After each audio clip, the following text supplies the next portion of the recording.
Good morning, students. Today I am going to use a PowerPoint presentation again because of some technical reasons. In this lecture we are going to proceed with the same topic. Last lecture we have started with solution, and in that we have already discussed about what is solution, what are types of solution. There are 9 types of solution we have discussed. आठवते का तुम्हाला? Solid in solid, solid in liquid, असे 9 types आहेत depending upon physical state of the solute and solvent. Then after we have discussed about solubility, okay, and factors affecting solubility. त्यामध्ये factors मध्ये काय काय बघितलं होतं? नेचर ऑफ सोल्यूट, बरोबर आहे. त्यानंतर डिस्कस काय केलं होतं आठवते का बघा? Temperature and pressure. Okay, so these are points we already have covered in previous lectures. Today we are going to start with vapor pressure of the liquid. Okay, तुम्हाला I think you are familiar with this word vapor pressure. Okay, जर एखादं liquid close container मध्ये place केलं, okay, this is a liquid placed in a closed container, there are possibility that molecules from the liquid surface will escape from liquid surface and goes into vapor form. म्हणजे liquid पासून vapours तयार होतील. जर हे liquid volatile असेल तर, हे liquid जर होलाटाईल असेल तर याच्यापासून वेपर्स बनतील. आता हे कंटेनर क्लोज्ड आहे, so vapours will be collected over this, okay, over the surface of liquid, and when these vapor molecules will collide with the container, wall of the container, and collide with each other, they will return into liquid phase again. Okay, conversion of liquid to vapor is known as evaporation, and conversion of vapors into liquid is known as condensation. बरोबर आहे ना? म्हणजे जर इथं तुम्ही liquid place केला असाल तर हे लिक्विड होलाटाईल आहे, जसं पेट्रोल आहे, ओके, लगेच वेपर्स मध्ये कन्वर्ट होते. आणि कंटेनर क्लोज आहे, so that vapours will not go out. Once you place liquid over air, it will vaporize to give vapors. Okay, the process of conversion of liquid into vapor is known as vaporization, or you can say evaporation. Okay, and once there are vapors are collected over the surface of liquid, they combine together to form liquid again, and this process is known as condensation. After some time, a rate of evaporation and rate of condensation becomes equal. After some time, rate of evaporation and rate of condensation become equal, and that state is known as equilibrium. And at equilibrium, liquid and vapors both are present. Some of the liquid is converted into vapor, and vapor are going to convert into liquid, but both are present at equilibrium. म्हणजे दोन्ही पण present असणार आहेत. काय काय present असणार आहे?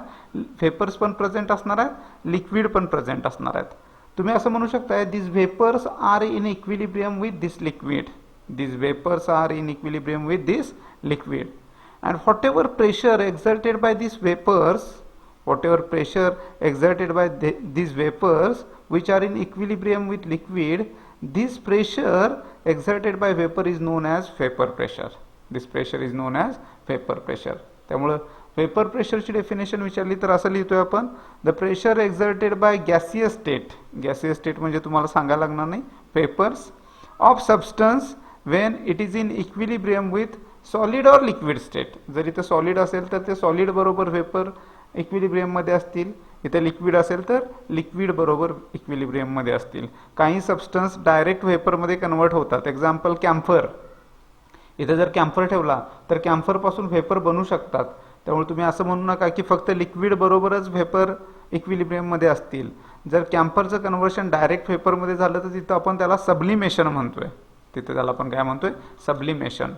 पण सॉलिड बरोबर किंवा लिक्विड बरोबर इक्विलिब्रियम मध्ये असलेल्या वेपर्सनी जे प्रेशर एक्झर्ट केलेलं असतंय ते प्रेशर जे आहे त्याला तुम्ही म्हणताय vapour pressure.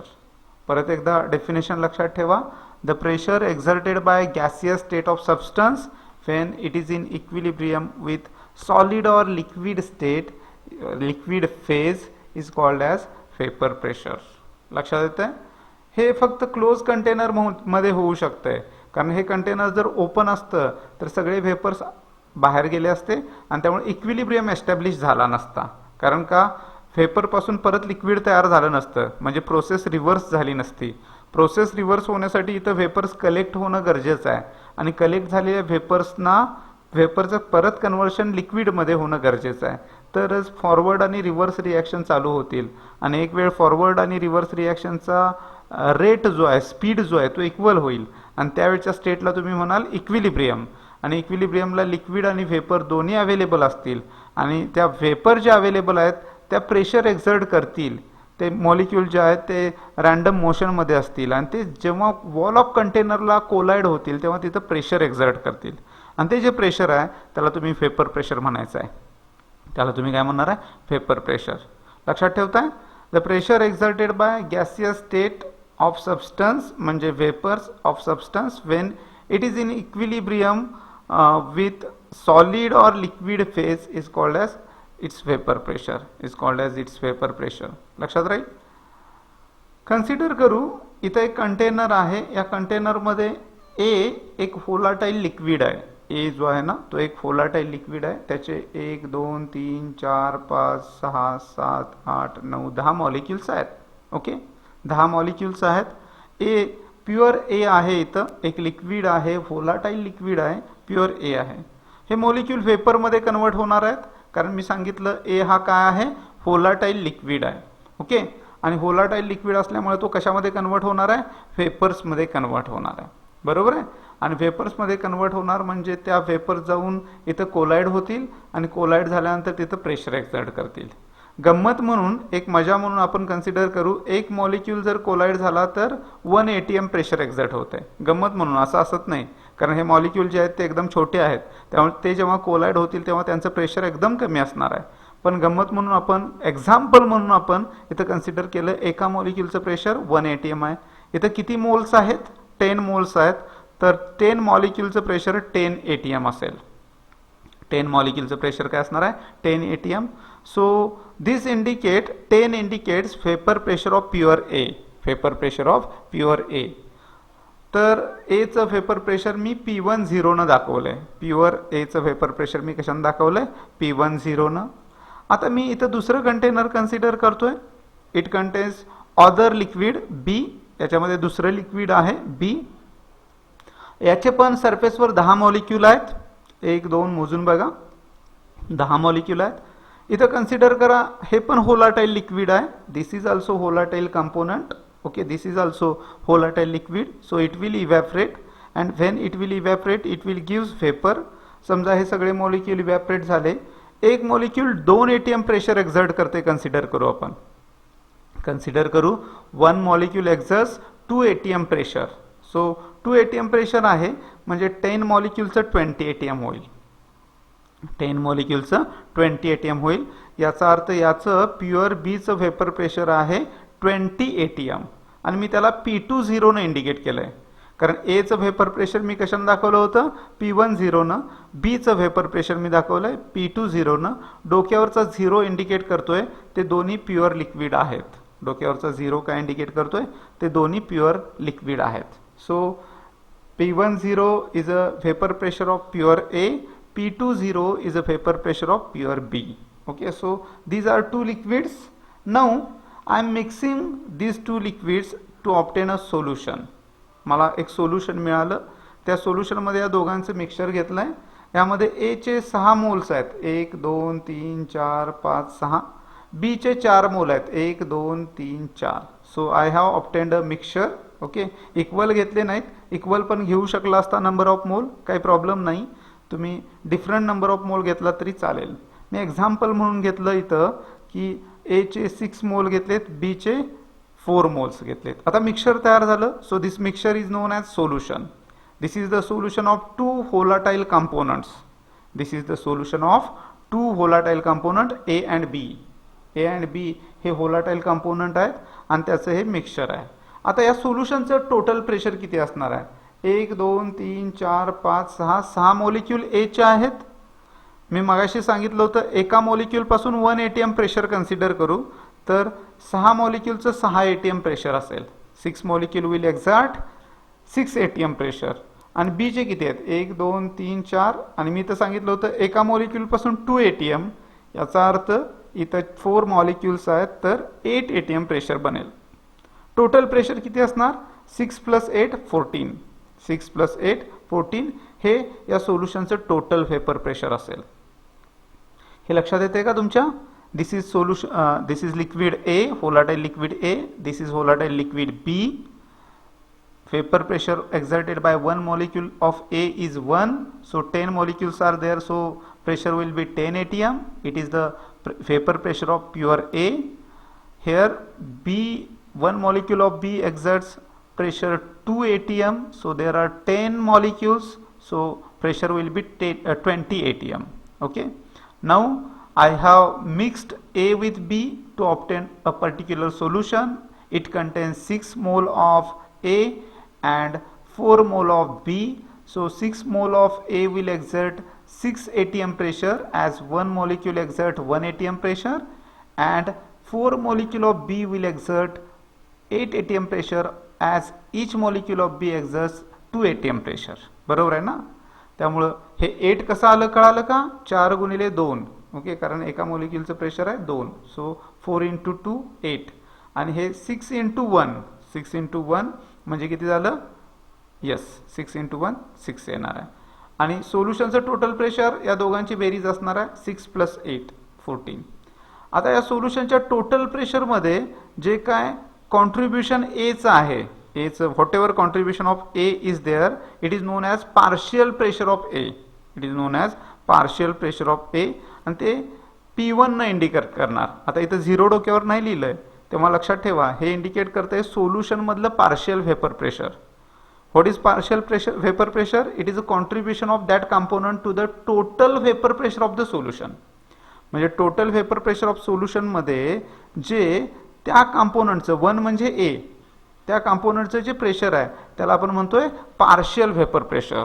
So in this solution partial vapor pressure of A is 6 and partial vapor pressure of B is 8. Partial vapor pressure of B is 8. त्यामुळे इथं तुमच्या लक्षात आलं असेल डोक्यावर 0 लिहिलं नाही तर त्याचा अर्थ आहे पार्शियल व्हेपर प्रेशर, आणि पार्शियल व्हेपर प्रेशर ही त्या घटकांची सोल्युशन मधली कॉन्ट्रीब्युशन असतात. पार्शियल व्हेपर प्रेशर ही त्या घटकांची व्हेपर प्रेशर सोल्युशन मध्ये जी काय आहे ते कॉन्ट्रीब्युशन असेल. लक्षात आलं? म्हणजे या सोल्युशनचं टोटल व्हेपर प्रेशर 14 आहे, त्यातलं एचं किती आहे 6 आहे, तर त्याला तुम्ही म्हणणार एचं vapour pressure partial vapour pressure. इथं 14 टोटल व्हेपर प्रेशर सोल्युशनचं आहे, त्यातलं बीचं किती आहे 8, तर 8 हे काय इंडिकेट करतंय partial vapour pressure of B in this solution. Partial vapour pressure of B in this solution. इथं 20 काय आहे सांगाल? Vapour pressure of pure B. हे 10 काय आहे सांगाल? Vapour pressure of pure A. हे P2 काय आहे सांगाल? Partial vapour pressure of B in the solution. P1 काय आहे? Partial vapour pressure of A in the solution. Yes. See, आता तुम्हाला मोल फ्रॅक्शन कॅल्क्युलेट करायचा आहे. या सोल्युशन मधला मोल फ्रॅक्शन कॅल्क्युलेट करायचा आहे ए चा. त्याला x1 न इंडिकेट करू. मोल फ्रॅक्शन माहिती आहे तुम्हाला, x या सिम्बॉलने इंडिकेट केला जातोय. मोल फ्रॅक्शन कुठल्या सिम्बॉलने इंडिकेट केला जातोय? x. आणि तो कसा कॅल्क्युलेट करतात? त्या सोल्युशन मध्ये त्या घटकाचे number of mole divide by total number of mole. कसं कॅल्क्युलेट केलं जातंय? Number of mole of that component to the total number of mole. For example x1 calculate करायचा झाला, 1 कुणासाठी यूज केलंय? ए साठी. ए चे नंबर ऑफ मोल किती आहेत? 1 2 3 4 5 and 6. So 6 number of mole divide by total number of मोल. टोटल नंबर ऑफ मोल किती आहे? 10 डिवाइड बाय 10. सो x1 ची व्हॅल्यू येईल 0.6. x1 will be equal to 0.6. लक्षात येते का? तर x1 म्हणजे मोल फ्रॅक्शन ऑफ ए 0.6 येणार आहे. आता x2 किती असणार आहे? x2 बघा, म्हणजे 2 कशासाठी वापरतोय आपण? 2 यूज करतोय बी साठी. 1 2 3 4 4 त्याचे number of mole divide by total number of मोल 10. टोटल नंबर ऑफ मोल 10. सो x2 येणार आहे 4 डिवाइड बाय 10 0.4.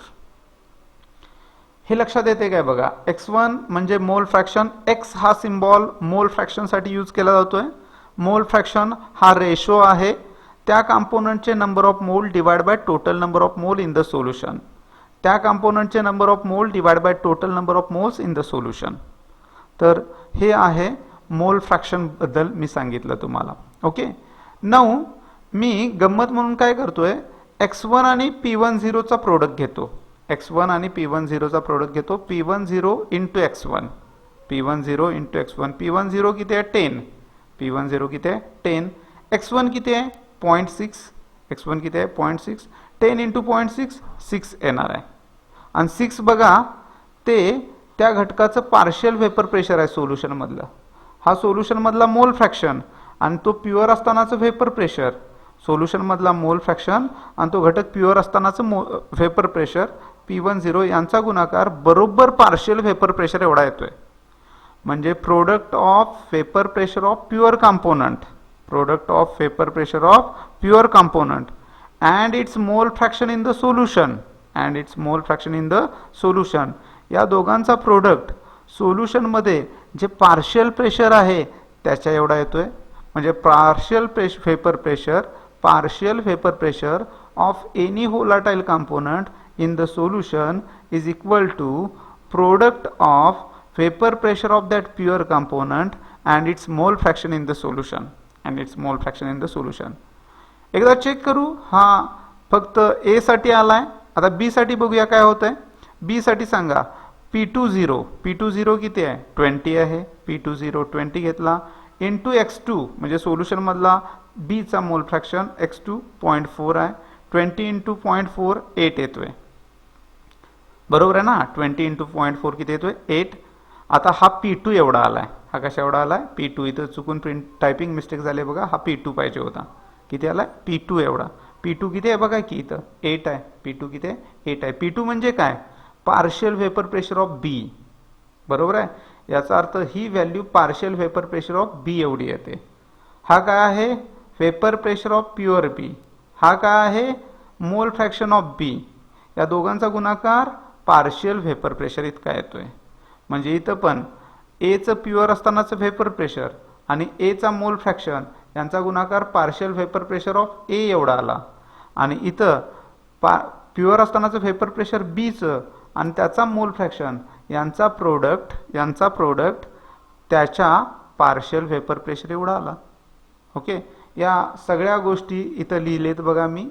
याच्यामध्ये p10 जो आहे तो vapour pressure of pure component A इथं बघा 10 आहे. p20 vapour pressure of pure component B. p1 partial pressure of the component A. p2 partial pressure of component B. x1 मोल fraction of the component A and x2 मोल fraction of component B. हे जर असतील तर p1 ची value p10 x1 येते आणि p2 ची व्हॅल्यू p20 x2 येते. p2 ची व्हॅल्यू p20 x2 येते. लक्षात राहील. तर आता आपण स्टार्ट कशाने केलं होतं व्हेपर प्रेशर. व्हेपर प्रेशर म्हणजे इक्विलिब्रियम मध्ये ज्या व्हेपर आहेत लिक्विड बरोबर किंवा सॉलिड बरोबर त्या व्हेपरनी जे काय प्रेशर एक्झर्ट केलंय त्याला व्हेपर प्रेशर म्हणायचं. मी A घेतला त्याचं प्युअर असतानाचं व्हेपर प्रेशर 10. B घेतला त्याचं प्युअर असतानाचं व्हेपर प्रेशर 20. A चं कसं कन्सिडर केलं आपण 1 मॉलिक्यूलचं 1 atm प्रेशर आहे. 10 मॉलिक्यूलचं 10 होणार. p2 चं कसं कन्सिडर केलं 1 मॉलिक्यूलचं 2 atm प्रेशर आहे. सो 10 मॉलिक्यूलचं 20 होणार. म्हणजे प्युअर A चं vapour pressure 10 atm, pure B चं व्हेपर प्रेशर 20 atm. मी यांचं मिक्सचर बनवलं सोल्युशन. सोल्युशनमध्ये 6 मोल्स A चे आहेत, 4 मोल्स B चे आहेत. सो सोल्युशन असं असेल. आता A चं या सोल्युशन मधलं कॉन्ट्रीब्युशन किती असणार 1 2 3 4 5 6. सो 6 atm आणि 1 2 3 4 B चं 8 atm. कारण का एका मॉलिक्यूलचं प्रेशर 2 आहे असं कन्सिडर केलं. सो 6 + 8 14. या 14 मध्ये A चा जो घटक आहे A चा जो भाग आहे A चं जे कॉन्ट्रीब्युशन आहे त्याला त्याचं पार्शियल व्हेपर प्रेशर म्हणतात. आणि A साठी आपण 1 यूज केलाय आणि पार्शियल व्हेपर प्रेशर A चं कसं आहे p1 बरोबर 6 आणि partial vapour pressure of B किती आहे 8. p2 बरोबर 8. आता मोल फ्रॅक्शन कसा कॅल्क्युलेट करायचा ते सांगितलं मी. सोल्युशन मध्ये असलेल्या x1 म्हणजे A चा मोल फ्रॅक्शन कॅल्क्युलेट करायचा आहे. तर A चे नंबर ऑफ मोल किती आहेत 6 आहेत. Divide by B. So total number of मोल 10 आहेत. 6/10 किती येणार आहे 0.6.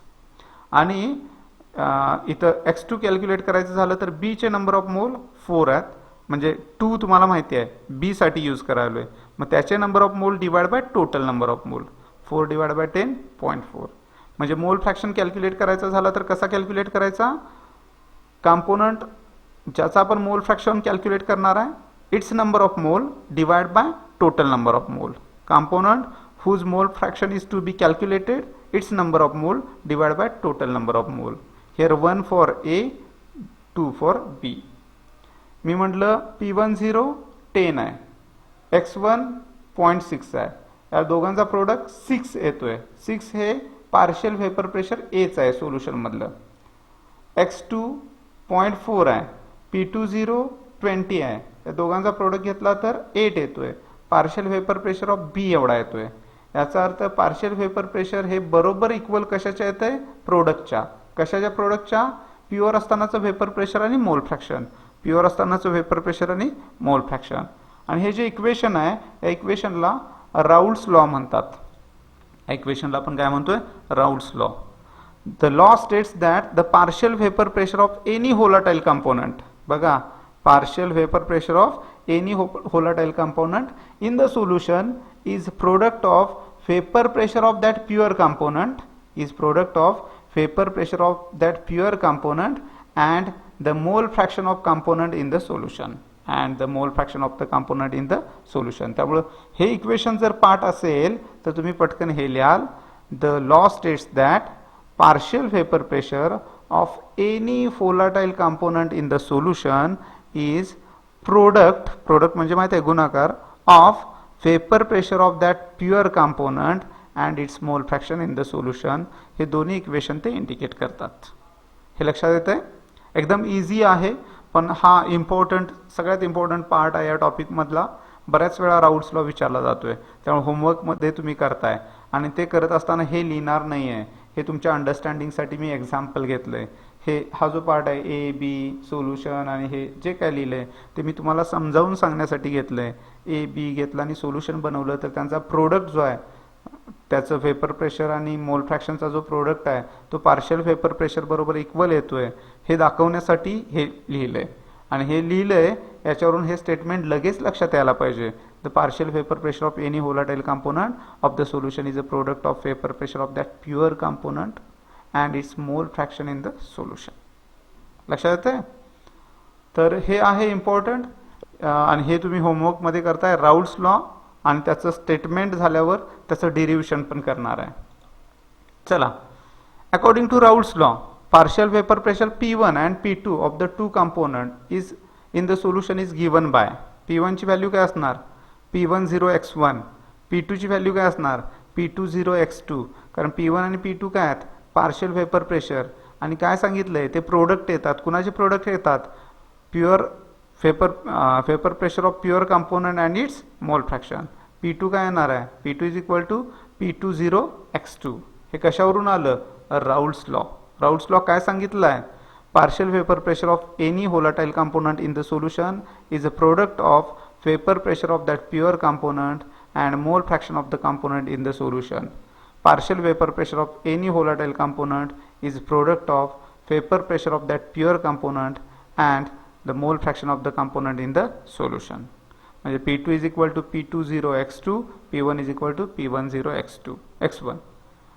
आता मी म्हटलं सोल्युशनचं टोटल व्हेपर प्रेशर काय असतंय, पार्शियल व्हेपर प्रेशरची बेरीज.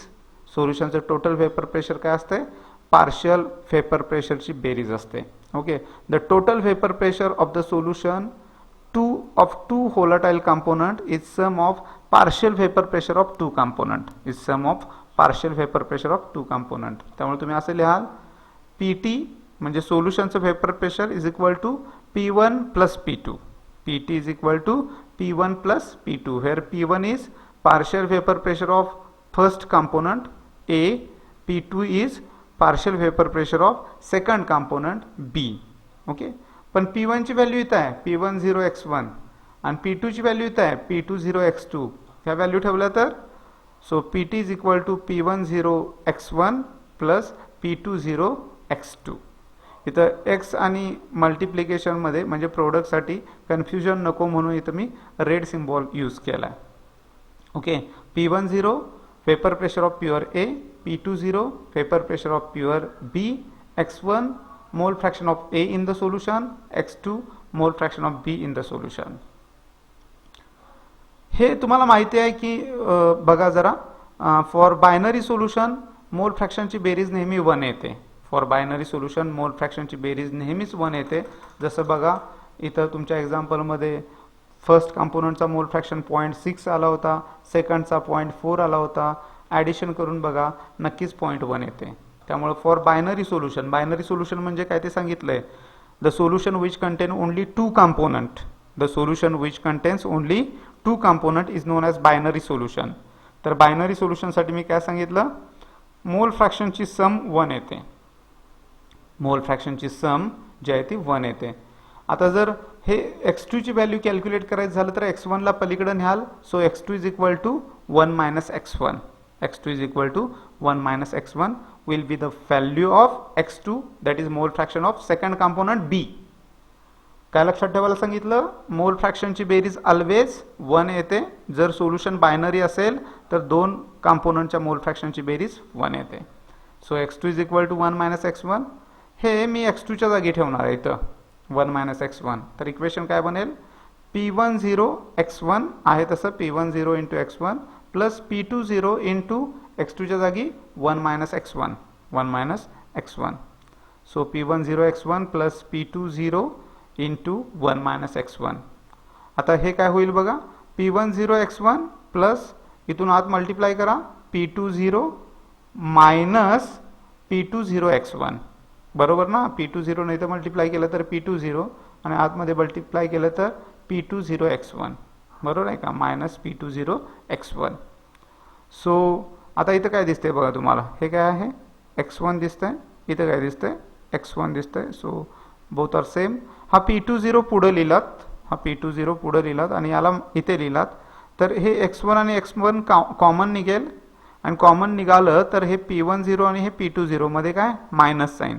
म्हणजे इक्वेशन काय बनेल बघा, हे P20 पुढे लिहिलंय, P20 हा P10 minus P20, P10 minus P20 and x1 common निघाला, इथं x1 लिहिलाय.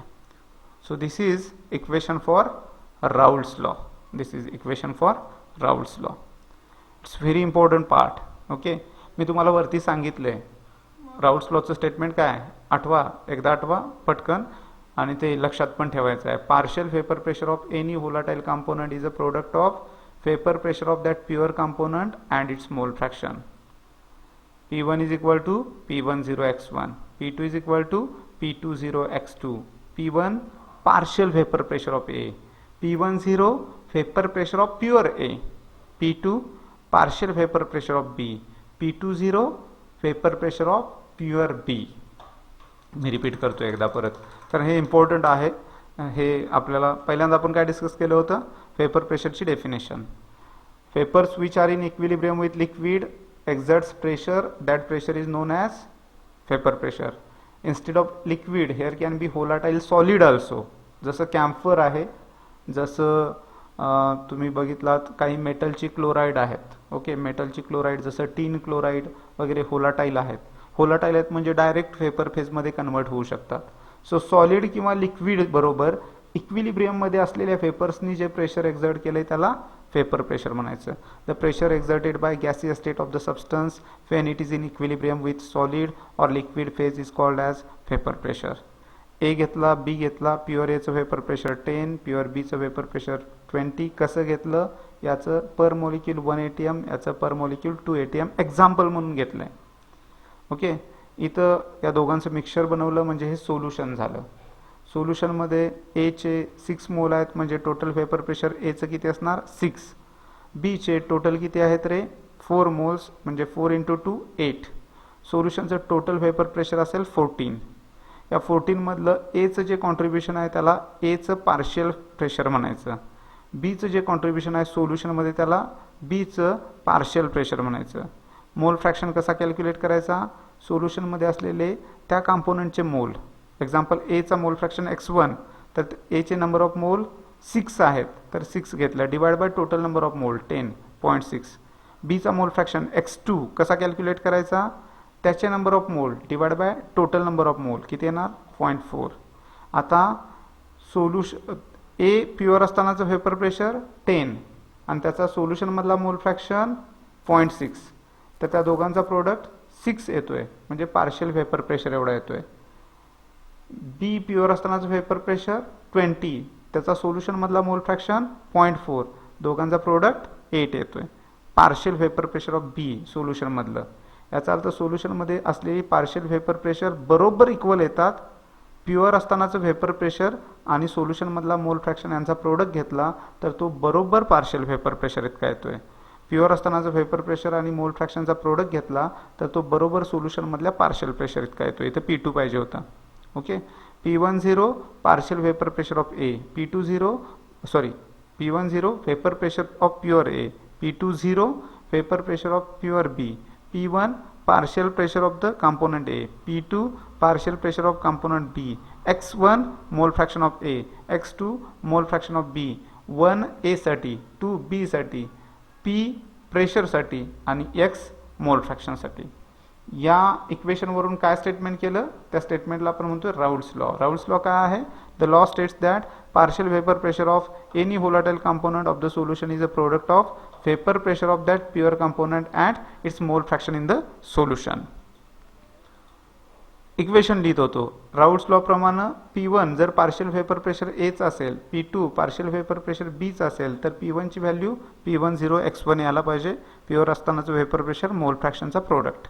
P2 किती यायला पाहिजे? P20 × X2 यायला पाहिजे. पण सोल्युशनचं व्हेपर प्रेशर पार्शियल व्हेपर प्रेशरची सम असते. सोल्युशनचं vapour pressure, total vapour pressure of the solution of 2 volatile component is sum of partial vapour pressure of 2 components. म्हणजे PT जर सोल्युशनचं व्हेपर प्रेशर असेल तर ते P1 आणि P2 ची सम असणार. पण P1 काय? P10 X1, P2 काय? P20 X2. त्यामुळे P1 आणि P2 च्या व्हॅल्यू प्लेस केल्या. P10 X1 plus P20 X2. बरोबर. आता कुठल्याही बायनरी सोल्युशनसाठी आत्ताच्या एक्झाम्पलमध्ये पण ए चा मोल फ्रॅक्शन 0.6 आहे, बी चा 0.4 आहे, दोघांची सम 1 येते. सो कधीही बायनरी सोल्युशन असेल तर मोल फ्रॅक्शनची सम 1 येते, हे नेहमी लक्षात ठेवा. त्यामुळे for binary solution x1 plus x2 1, so x2 is equal to 1 minus x1. या x2 च्या जागी 1 मायनस x1 प्लेस केलं. So P10 x1 plus P20 × 1 minus x1 यांना आतमध्ये मल्टिप्लाय केलं. P10 x1 plus P20 minus, हा मायनस आहे, P20 x1. इथं P20 x1 P10 x1 दोघांच्या मध्ये x1 कॉमन आहे, मग या P20 ला पुढे लिहिलं, याला इथं लिहिलं आणि या दोघांच्यातून x1 कॉमन बाहेर घेतला तर काय होईल? P20 plus P10 minus P20 x1. Okay, this is equation for Raoult's law. We are going to use this equation for next lecture also. Okay, तर इथं आपण थांबतोय. तुम्ही अभ्यास करताय, बरेचसे तुमच्यातले मी होमवर्क्स पाठवताना बघतोय ग्रुपवर. You are doing really well. I proud of you. But still some students are not studying hard. Okay, see, this is important here, so I am requesting you to don't waste your time because it is career decider, and please focus on your studies. And this part of the lecture is very important. So today you are going to do homework. Question is state and explain Raoult's law for volatile components. State and explain Raoult's law for volatile component. हा तुमचा आजचा homework असेल आणि या equation पर्यंत लिहायचं आहे. मला एक्सपेक्टेड काय आहे सांगितलं, जर असं विचारलं तर स्टेटमेंट लिहायचं. बरोबर, हे इथं स्टेटमेंट आहे, हे लिहायला लागणारच, पण हे लिहायचं नाही सांगितलं मी, हे तुमच्या अंडरस्टँडिंगसाठी आहे. आणि नंतर हे पूर्ण डेरिव्हेशन लिहायचं. Okay, have a nice day. Thank you.